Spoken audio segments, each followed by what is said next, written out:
8 महीने का torture.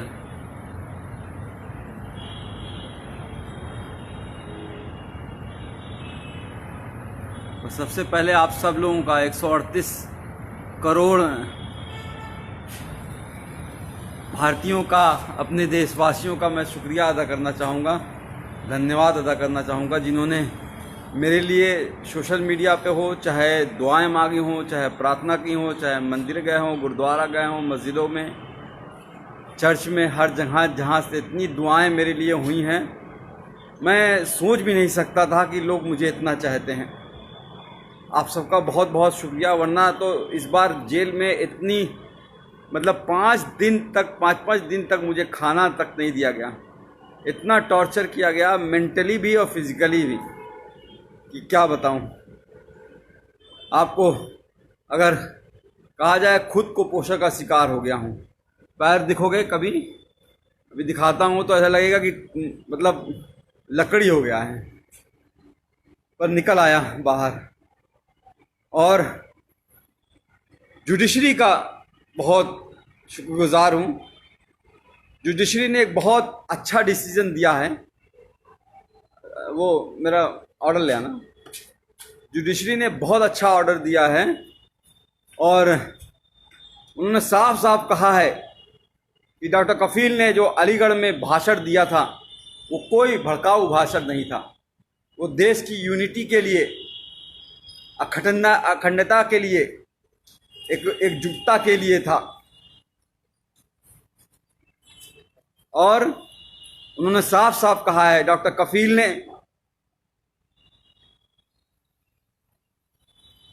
Health पे बात की है, एम्प्लॉयमेंट पे बात की है, एजुकेशन पे बात की है, रोटी कपड़ा मकान पे बात की है।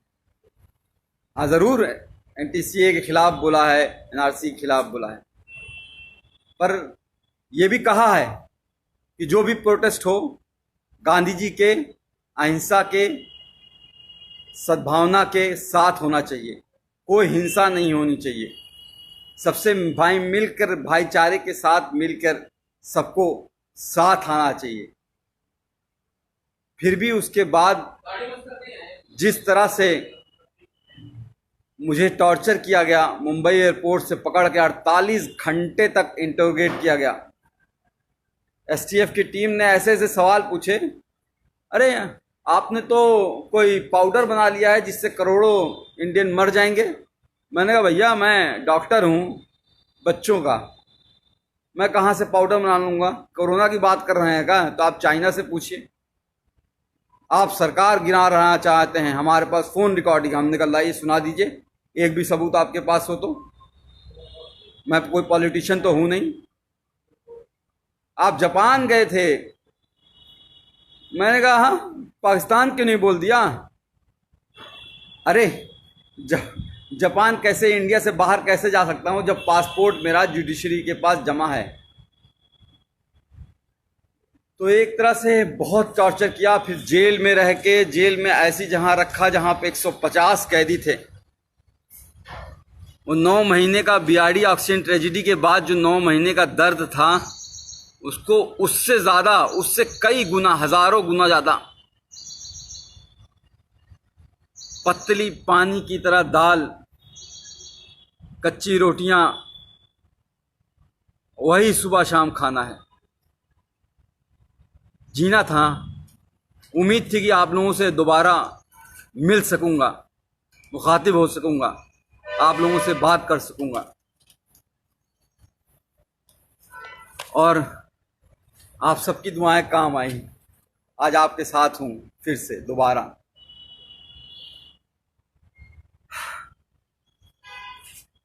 हाँ आसिफ भाई, तनवीर भाई, अस्सलाम वालेकुम। मथुरा की नगरी, कृष्ण जी की पवित्र नगरी में रह के बहुत कुछ सीखा कि किस तरह से भगवान कृष्ण ने कहा है कि कभी भी किसी को धोखा नहीं देना, अपना दिल साफ रखना, यही धर्म होता है।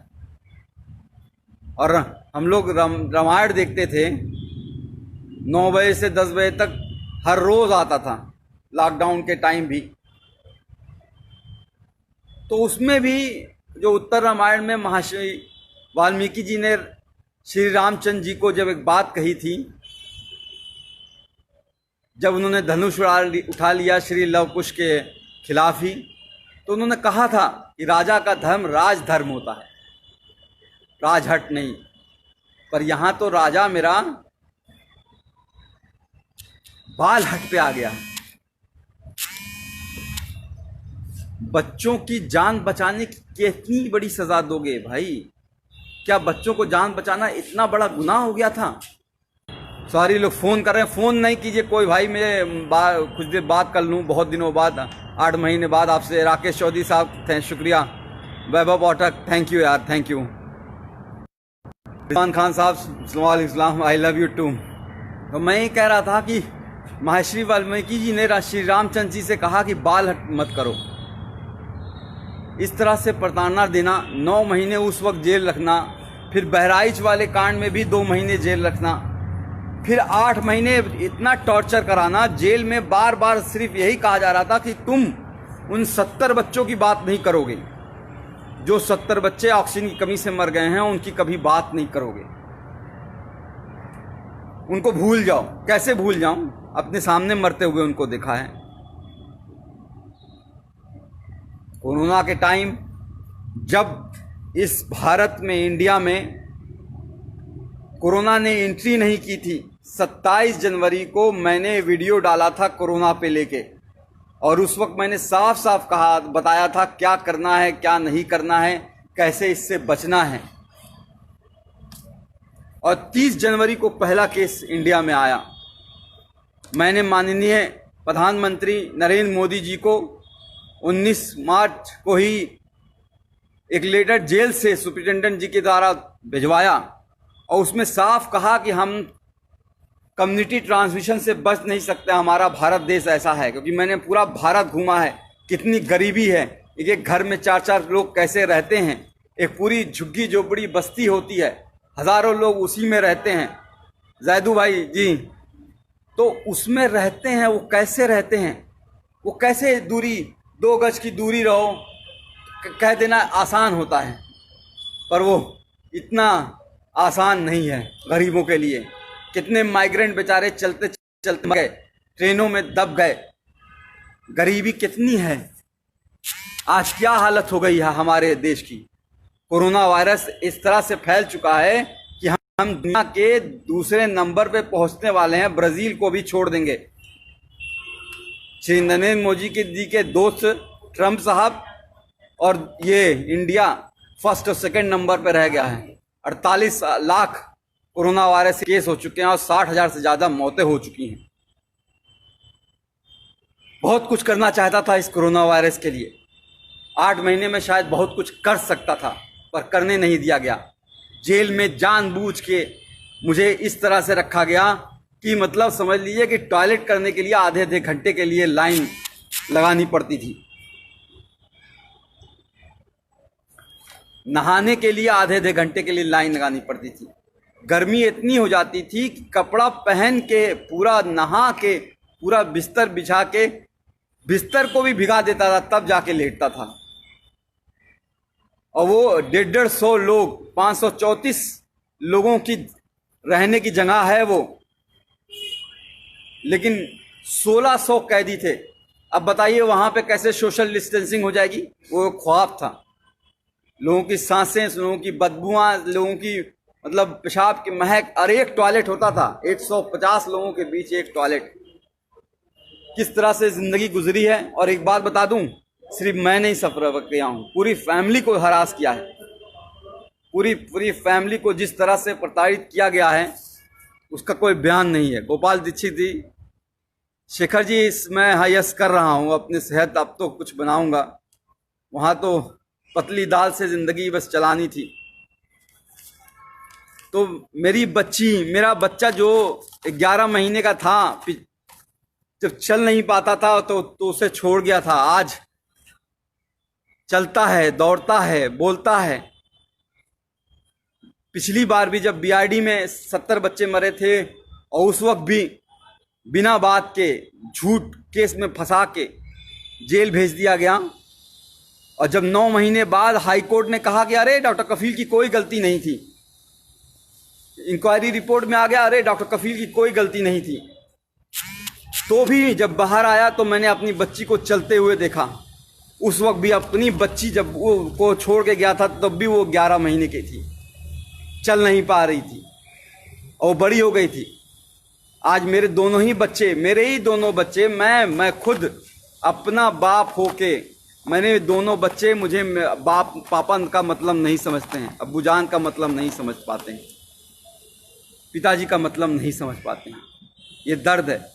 मेरी माँ 65 साल की बूढ़ी होके हाई कोर्ट और सुप्रीम कोर्ट के चक्कर लगाती रही, तब जाके ये जीत हुई है। और जुडिशरी ने इतना अच्छा ऑर्डर किया है। एक बात और करा दूं, एसटीएफ का शुक्रगुजार हूं कि उन्होंने मुंबई से मथुरा लाते वक्त मेरा इनकाउंटर नहीं कर दिया विकास दुबे की तरह, वरना तो शायद वो मुझे मार ही देते। लोगों की आवाज़ को दबाना ही इनका काम है। बहरहाल ऑर्डर आपको पढ़ के सुनाना चाहूँगा। इतना अच्छा ऑर्डर गोविंद माथुर साहब ने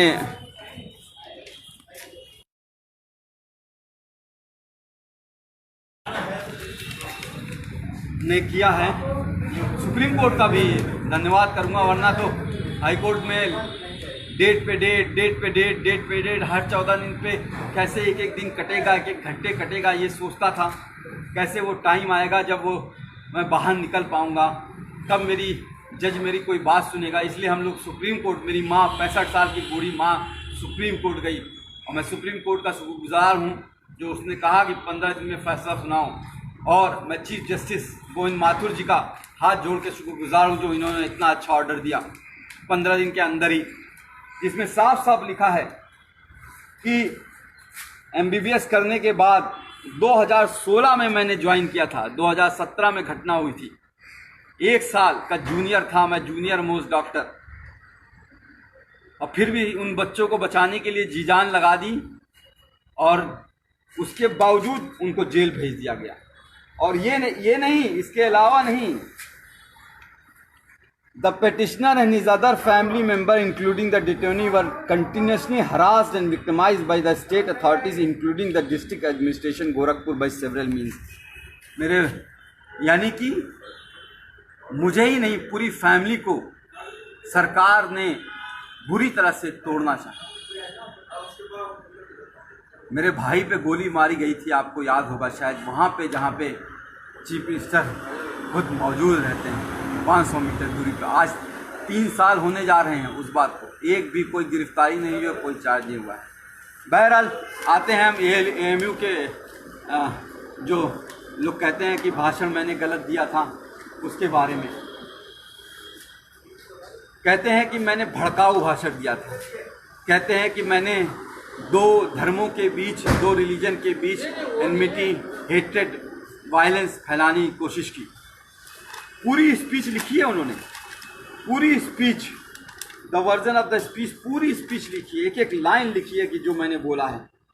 और उसमें उन्होंने कहा है कि मैंने ऐसा कोई बात नहीं की थी जो कि किसी भी धर्म के बीच में नफरत फैलाए। मैंने बात की थी देश की अखंडता की, यूनिटी की, सद्भावना की। मैंने बात की थी एजुकेशन की, हेल्थ की, एम्प्लॉयमेंट की, इकोनॉमी की, रोड की, हाउसिंग की। मैंने बात की थी उन 70 बच्चों की जो BRD में मर गए हैं। मैंने बात की नहीं उन 8 लाख बच्चों की जो इंडिया में मर गए थे उस साल। मैंने बात की थी कि हमारे 50% बच्चे कैसे कुपोषण का शिकार हैं। मैंने बात की थी कि इंडिया कैसे एड्स और HIV का हाइब बनता जा रहा है। मैंने बात की थी कि 72% ऑफ पॉपुलेशन हमारी अभी भी हेल्थ स्ट्रक्चर वहाँ पे है ही नहीं। आज हालत दिखाई दे रही है ना। आज कह रहे हैं हम इतना GDP खर्चा करेंगे, 1% GDP खर्चा होता था। एक गरीब को इलाज नहीं मिलता है और मर जाता है तो बेचारे कंधे पे लाद के लेके चले जाते हैं। उसके लिए लड़ रहा था, कैंप किया, पूरा इंडिया घूमा, 103 कैंप किए, 50,000 बच्चों को देखे, मुफ्त में दवाइयाँ दी। अकेले नहीं किया, बहुत से डॉक्टर्स, बहुत से लोग मेरे साथ शामिल थे, बहुत लोगों ने साथ दिया। पर हुआ क्या, उसको भी दबा दिया गया। इस कोरोना टाइम के मैं जब रियली काम कर सकता था, शायद कोई नई दवा खोज सकता था कोरोना के खिलाफ, शायद कोई नई वैक्सीन खोज सकता था, टीका खोज सकता था, उस वक्त जेल में डाला। बहरहाल बाहर आ गया हूँ, कोशिश करूँगा और फिर से मुख्यमंत्री योगी आदित्यनाथ जी से निवेदन करूँगा कि मुझे नौकरी पे वापस ले लें। 3 साल से सस्पेंड किए हुए हैं। कैसे ज़िंदगी चल रही है, कैसे फाइनेंशियल कंडीशन है, आपको बता नहीं सकता। सुप्रीम कोर्ट और हाई कोर्ट की फीस कैसे भरी गई है, बता नहीं सकता।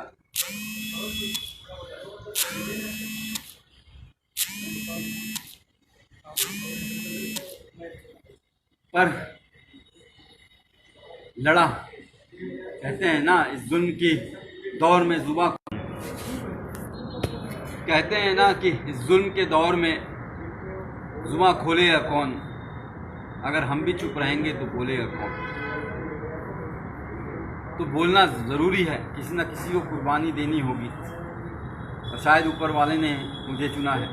बहरहाल बाहर आ गया हूँ, कोशिश करूँगा कि सबसे पहले बिहार, असम, केरल, कर्नाटका, तमिलनाडु, जहाँ पे बाढ़ आई हुई है, बाढ़ से तो एक बहुत बड़ा नुकसान होता है। घर डूब जाते हैं, घर टूट जाते हैं, लोग बिखर जाते हैं। लेकिन सबसे ज़्यादा नुकसान तब होता है जब बाढ़ का पानी चला जाता है। पिछली बार हम लोग केरल और असम और बिहार में हम लोगों ने बहुत काम किया था और इस बार भी काम करना चाहूँगा, क्योंकि बाढ़ का पानी बीतने के बाद बहुत सी बीमारियां आती हैं, महामारी आती है। Chikungunya, malaria, dengue, Kalra, skin disease, चमड़ी की बीमारियां, आँखों की बीमारियां, कान बहना बहुत होता है। उस पर काम करना चाहूँगा, कोरोना वॉरियर की तरह काम करना चाहूँगा। कोशिश करूँगा, अगर योगी जी की कृपा होगी, नौकरी अगर वापस मिल गई तो किसी हॉस्पिटल से अटैच होकर रिसर्च करूँ और कोशिश करूँ कि कोई नई दवा ईजाद हो पाए जिससे हमारा देश की और किसी की मौत ना हो।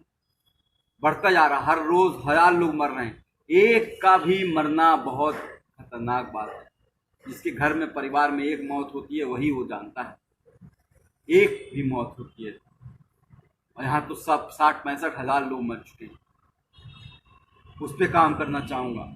और अगर वैक्सीन के लिए कहेंगे कि मैं गिनी पिग बन जाऊं, मेरे ऊपर रिसर्च हो जाए, मैं खुद टीका लगवा लूँगा, अपने आप को वॉलंटियर करूँगा मैं। ये मेरी नई योजना है। अभी कुछ दिन अपने बच्चों के साथ रहना चाहता हूँ, अभी तक मिल नहीं पाया हूँ। कल भी आप सोच लीजिए, कल 11:30 बजे डिस्ट्रिक्ट जेल मथुरा में ऑर्डर पहुँच गया था हाई कोर्ट का। डीएम अलीगढ़ को हाई कोर्ट का ऑर्डर मिल गया था, लेकिन फिर भी 12 घंटे तक ये लोग यही कोशिश करते रहे कि किसी तरह से कोई और केस में फंसा दें।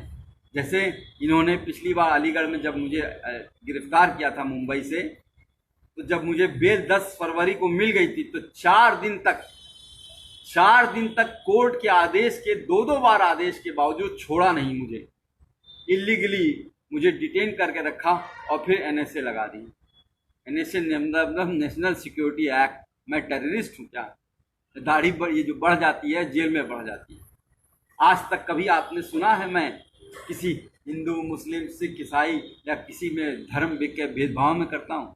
50,000 जो बच्चों को देखा, पूछा कोई कौन गरीब है, कौन अमीर है, कौन किस जाति का है, कौन किस धर्म का है? उस पर इल्ज़ाम लगाओगे?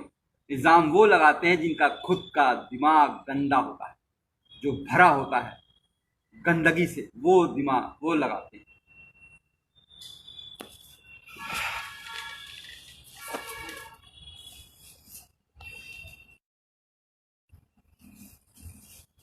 अभी यूपी से घर नहीं गया हूँ, गोरखपुर नहीं गया हूँ, क्योंकि लोग कह रहे हैं कि सरकार अभी किसी न किसी केस में फंसाने की कोशिश कर रही है। फिर से कुछ कर दें या इनकाउंटर कर दें, मरवा दें। हो सकता हो आपके बीच में ना रह पाऊँ, हो सकता हो ये हमारी और आपकी आखिरी मुलाकात हो। यादव जी, जी सही कह रहे हैं, मिनास गलियार आप, थैंक यू, शुक्रिया शुक्रिया। मोहन चंद सिंह चौधरी समर साहब, थैंक यू। तो मैं कह रहा था कि कोरोना वायरस एक ऐसी डिजीज़ है जो फैलती ही रहेगी। मैंने उस वक्त 19 मार्च को ही लिख दिया था कि 30 से 40 लाख लोग उस वक्त मैंने एस्टिमेट किया था कि अफेक्टेड होंगे, और ऑलरेडी 30 से 40 लाख लोग अफेक्टेड हो चुके हैं। और अभी ये रुकेगा नहीं, अभी ये 1 साल चलेगा जब तक वैक्सीन नहीं आएगी। अभी यूपी, बिहार और मध्य प्रदेश जैसे इलाकों में जहाँ बहुत पॉपुलेशन है वहाँ ये फैलने वाला है, और बुरी तरीके से। हमें बहुत काम करना पड़ेगा, हमें मिल के काम करना पड़ेगा। मुझे आप सबकी बहुत ज़रूरत है, आप सबका बहुत सहयोग की ज़रूरत पड़ेगी। जी शहजाद साहब, जी पांडे साहब, नमस्कार नमस्कार। राधे राधे राधे। कृष्णा की नगरी में हूँ, वृंदावन जरूर जाना चाहूँगा एक बार ठाकुर जी के दर्शन करने के लिए। बात यहाँ पे लोग मन की बात करते हैं लेकिन ये नहीं बताते हैं। अब आप देख लीजिए, हम लोग तो टीवी पे देख रहे हैं, पिछले 3 महीने से सुशांत सिंह राजपूत को ही सुने जा रहे हैं। भाई फ़ोन नहीं करो, फ़ोन करने के बाद वजह से बार बार पॉज हो जा रहा है। सुशांत सिंह राजपूत की 3 महीने से लगातार टीवी पे बात किए जा रहे हैं, मन की बात,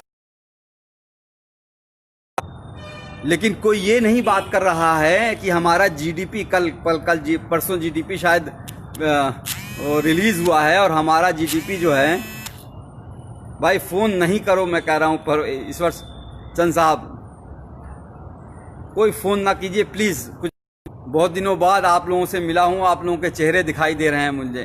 शमसुल मलिक साहब, नूर खान, रेहान खान साहब, आदित्य राज साहब, आफ्ताब, तो आप सबसे बात करना चाहूँगा, फ़ोन ना करें। तो मैं कह रहा था कि जो मेन बातें हैं टीवी पे डिबेट जो होती है वो नहीं हो रही है। शायद कुछ टीवी, एनडीटीवी है, या आपका मिरर नाउ है, टाइम्स नाउ है, या फिर इंडिया टुडे है, इस सब पे हो रही होगी। पर जो यहाँ पे बातें हो रही हैं वो ये नहीं हो रही हैं किस तरह से माइग्रेंट, हमारे करोड़ों लोग किस तरह से पैदल चले और चलते चलते मर गए, उस धूप में, कड़ी धूप में मर गए। ये बात नहीं हो रही है कि अनएम्प्लॉयमेंट कितना बढ़ गया है, लोगों को नौकरियां नहीं है, लोगों को खाने को नहीं है। 500 रुपया आपके अकाउंट में डाल दिया गया है, अब आपको 3 महीने तक 500 रुपया चलाइए। 5 किलो चावल दे दिया गया है, आप पूरी 8 लोगों की फैमिली है, खाते रहिए 3-6 महीने तक।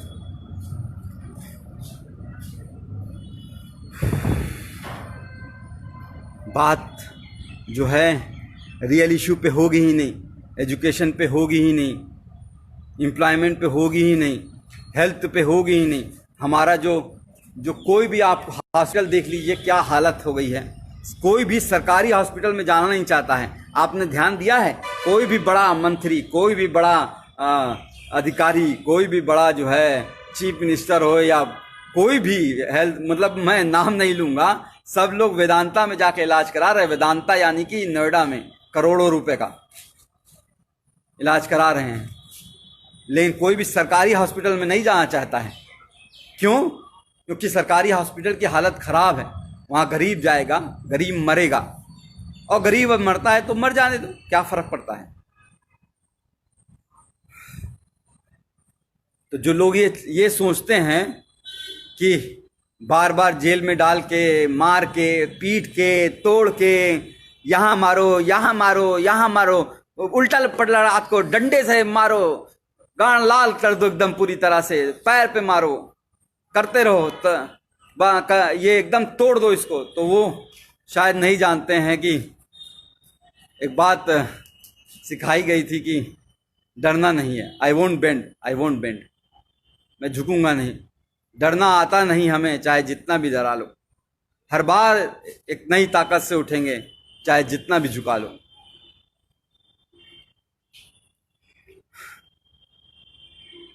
कहते हैं ना कि लोग हमें दुश्मने जान कहते हैं। अरे हम इस मुल्क की मिट्टी को भी अपनी माँ कहते हैं।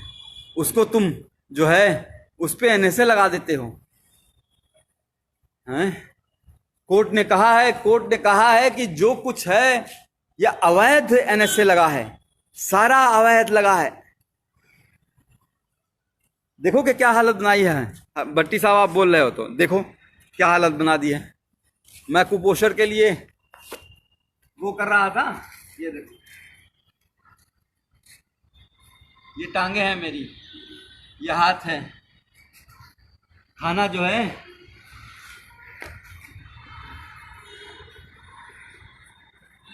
जिंदगी का जो मैं खुद कुपोषण का बच्चों का इलाज किया करता था, आज खुद कुपोषित हो गया। घर वालों को किस तरह से परेशान किया गया है वो बता नहीं सकता। पर आप लोग जो 138 करोड़ देशवासी हैं मेरे, उन सबका साथ मैं कभी भूलूंगा नहीं।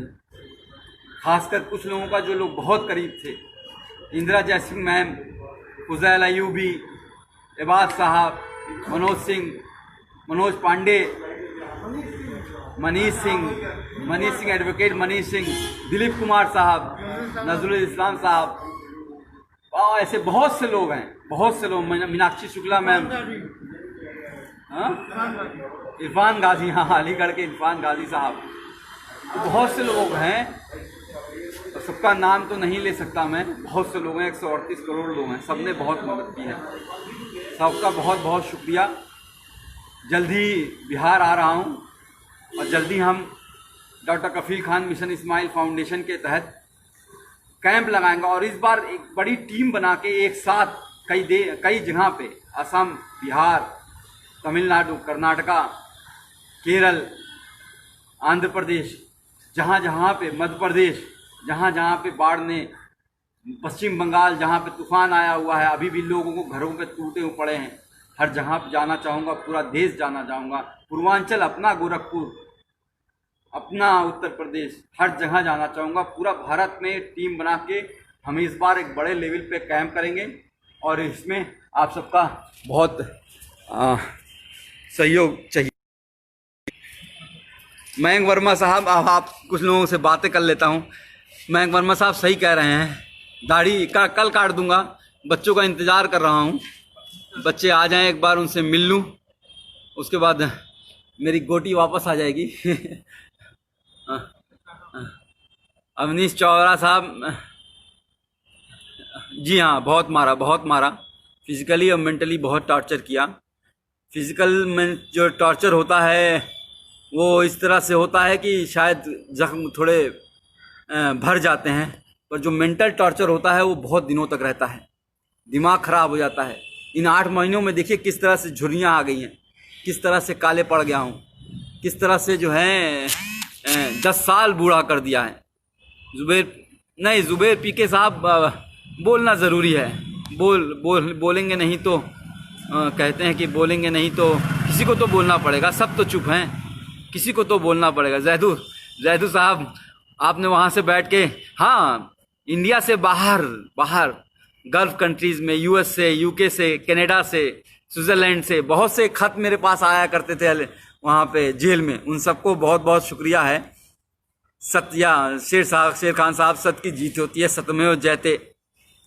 हमें अपने कॉन्स्टिट्यूशन में, बाबा साहब अम्बेडकर के कॉन्स्टिट्यूशन में बिलीव करना है और उसी की वजह से मैं बाहर आया हूँ। कुछ लोगों ने सरकारी एजेंसियों को जिस तरह से अपने कब्जे में करके लोगों को प्रताड़ित करते हैं वो सही नहीं है। ऑटोक्रेटिक, हमारा देश डेमोक्रेटिक है, तो डेमोक्रेटिक कंट्री है, तो डेमोक्रेटिक कंट्री में आपको फ्रीडम ऑफ स्पीच एक आर्टिकल 21 में दी गई है, लिबर्टी, स्वतंत्रता, समझ गए? तो बोलना ज़रूरी पड़ेगा। हम नहीं बोलेंगे, कुर्बानी देनी होगी, किसी ना किसी को कुर्बानी देनी होगी। तुर्तमस शिरोम कुमार साहब, यस थैंक यू। शाइना मुजरबिया, सिद्धांशु कुमार, हाँ कुछ दिन एक्सरसाइज करूँगा और हेल्थ बनाऊँगा, क्योंकि ज़िंदा रहना है, आप लोगों के बीच रहना है। और काम करते रहना है, तो हेल्थ पे भी ध्यान दूंगा। डेरिक गुजर, थैंक यू। या ज़रूर मैं करूँगा। हाँ, थैंक यू। सुभान जमाल साहब, Mohammad Kalapatti from Dubai, all the best, thank you. मैंने कहा ना, गल्फ़ कंट्री से बहुत प्यार आया, बहुत मिला है। केरल के लोगों ने बहुत सहयोग किया हुआ है, पूरा साउथ ने, पूरा नॉर्थ ने, पूरा सेंट्रल ने, बिहार के लोगों ने जिस तरह से आंदोलन चलाया, पश्चिम बंगाल में जिस तरह से आंदोलन चला, असम में जिस तरह से आंदोलन चला। अब अभी हमारे कई भाई अभी बहुत जेल में हैं, उनके लिए हमें आवाज़ उठानी पड़ेगी। मैं बच्चों के साथ नहीं हूँ, चूँकि कल रात में पुलिस की घेराबंदी हो रही थी और कुछ और बातें हो रही थी जिसको हम डिस्कस नहीं कर सकते हैं, तो इस वजह से अभी बच्चे मेरे पास पहुँचे नहीं हैं। मैं अभी अपने बच्चों को देख नहीं पाया हूँ, आंखें तरस रही हैं, गले मिलना चाहता हूँ अपने बच्चों के साथ, अपनी माँ की गोद में लेट के रोना चाहता हूँ, सीरियसली रोना चाहता हूँ। तब जिस तरह से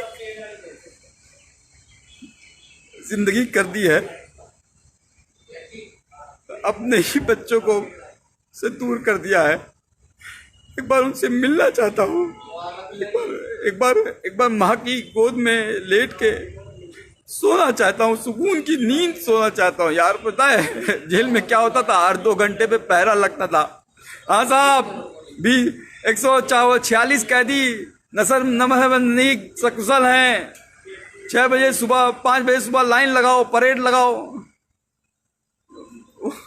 8 महीने तो मैंने अभी 4 पन्ने के लेटर में शायद लिखी है, आप लोग को शायद मिलना होगा। चंद मित्रा साहब, थैंक यू। मुदस्सी साहब, बुशरा, दीपक जादव, अमजद, पंडित जी, तैयब खान, रोहित, शुभम, जयप्रकाश चाचा, ब्रिजेश सिंह की बड़ी याद आई जो गोरखपुर में थे, योगेश सिंह जी, सब आप लोग का बहुत बहुत धन्यवाद है। कुछ और पूछना चाहेंगे कि फिर मिलेंगे? बहुत बहुत शुक्रिया आप सबका। आजम खां, आपको भी फूल, गुलाब का फूल। आप एक बात लास्ट में बस यही कहना चाहूँगा कि आप सबकी वजह से ही, आप सबकी, मेरी फैमिली तो दौड़ी ही, मेरी माँ, बूढ़ी माँ, लोअर कोर्ट से लेके, मतलब अलीगढ़ कोर्ट से लेके इलाहाबाद कोर्ट और फिर दिल्ली, इस कोरोना वायरस के टाइम में 65 साल की उम्र में घूम रही थी, एक वकील के पास से दूसरे वकील के पास, पैर पकड़ के रो रही थी कि किस तरह से मैं बाहर आ जाऊं। तो उनका तो है ही योगदान, भाई बहनों का तो योगदान है ही, आप सबका ही बहुत बहुत योगदान है। आप सबके बिना शायद, जो ट्विटर में मैंने सुना 12 लाख लोग एक बात हो गए। ट्विटर अकाउंट मेरा बैन किया हुआ है, डॉक्टर DRKFEL खान करके है, उसको बैन किया हुआ। उसके लिए आवाज़ आपको उठानी पड़ेगी। ट्विटर अकाउंट क्यों बैन किया है, ऐसा क्या कर दिया था? अब तो हाई कोर्ट का ऑर्डर आ गया जिसमें बार साफ साफ कहा गया है कि जी सन्नी प्रजाति से कि ये इलीगल था। Justice prevail, yes. Amit Sohail साहब, मोहम्मद गयूर कहिशी, दिनेश कुमार यादव जी, कुछ दिन अपने परिवार के साथ रहिएगा। मीडिया से दूर रहूँगा। जी जी जी जी जी, ज़रूर ज़रूर।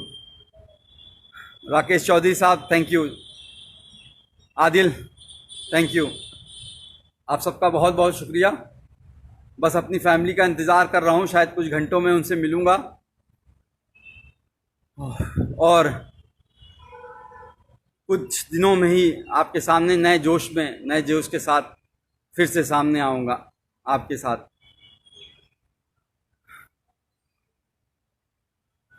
जी मैथ्यू साहब, Mridula how are you? Ubaid, Sanoj Kumar ji, thank you. Doctor Kirti Sinha, Mudassir Khan साहब जी, जासिब, इतने सारे गुलाब मत भेजिए भाई। बस नईमुद्दीन साहब, जैसे आप कह रहे हैं कि वैसे ही आप लोगों का साथ चाहिए होगा। हम लोगों को जो मेन बेसिक इशू है, रोटी कपड़ा मकान और स्वास्थ्य और नौकरी और शिक्षा की बात करनी है, उस पर ही हम लोगों को काम करना है कि हर गरीब को 138 करोड़ भारतीयों को, देशवासियों को उनका अधिकार मिले। चाइना जो है घुसा जा रहा है देश के अंदर, इस तरह से नहीं। हमारे सैनिक पाकिस्तान की सरहदों पे मारे जा रहे हैं रोज, उस तरह से नहीं। सबको मुंह तोड़ जवाब देना है।